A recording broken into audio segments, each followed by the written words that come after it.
Montfort, en Ille-et-Vilaine.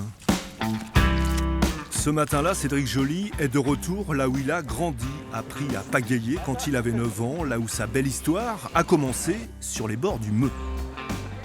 On n'est pas sur le même standing que sur, par exemple, le test event à Tokyo ou les championnats du monde. Mais, ça fait plaisir parce qu'on retrouve le club, beaucoup de têtes connues, l'ambiance de patauger un peu dans la gadoue, ça fait plaisir. Ces jours de championnat départementaux. Alors Cédric ne va pas concourir, il est là pour une démonstration, montrer le parcours aux jeunes compétiteurs. Depuis l'été, l'ex-champion du monde n'est quasi plus remonté dans son canoë, ça chambre un peu. Un peu moins d'habilité, c'est ce qu'on disait tout à l'heure. Mais la technique, elle restera tout le temps. Tout le temps. Là, il est là, c'est surtout pour les plus jeunes derrière, quoi. Ils ont les yeux comme ça. Un modèle, un exemple qui, à 27 ans, a donc choisi de mettre un terme à sa carrière. Je raccroche parce que j'ai atteint mon rêve de gosse, en fait. J'ai atteint mon rêve de gosse. Je voulais être le meilleur du monde un jour. Et je l'ai fait. Cédric Joly qui a vraiment bien enchaîné. Et puis sur la fin du parcours, là on va le voir. Vous voyez comme il enroule bien là ses portes. Le rêve de gosse, c'était en 2019, en Espagne. Déjà sacré chez les juniors, il rafle la couronne suprême, champion du monde de slalom. Il y avait les Jeux à Paris qui donnaient envie. Mais voilà, une fois le rêve de gosse atteint, finalement, il y avait pas grand-chose derrière qui me poussait encore à faire tous ces sacrifices. Voilà, je n'avais pas forcément envie de me battre pendant 20 ans pour être chaque année le meilleur.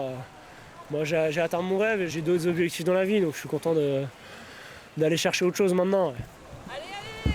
Il y a un moment, si la balance des choses fait qu'il y a un petit peu moins de motivation, eh bien c'est bien de tourner et puis c'est bien de relever d'autres défis. Le nouveau défi, ce sont les études. À Rennes, il avait intégré Sciences Po en 2012. Depuis, l'Institut lui a permis de mener à son rythme à la fois son cursus et sa carrière. Horaire aménagé, 50 césures. Aujourd'hui, le voilà en master. Ici, un cours de géopolitique sur la Russie. C'est-à-dire que le conflit ukrainien est tout sauf une surprise. Il s'est inscrit dans une logique de long terme.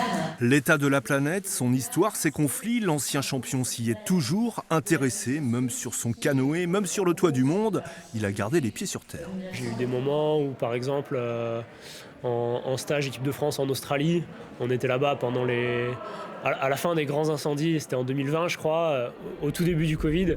Et c'est vrai que c'était une situation où je me suis posé des questions, je me suis dit qu'est-ce que tu fais là-bas au bout du monde avec ces incendies causés par le changement climatique, à y aller en avion pour faire du kayak, quel est le sens derrière tout ça? Et donc c'est un peu cette réflexion qui m'a emmené vers ça. Ouais. Son master s'intitule « Sécurité, défense, intelligence stratégique ». Rien que ça. Le canoë désormais, ce sera donc en loisir. Mais on a compris que Cédric Joly n'abandonnait pas le haut niveau.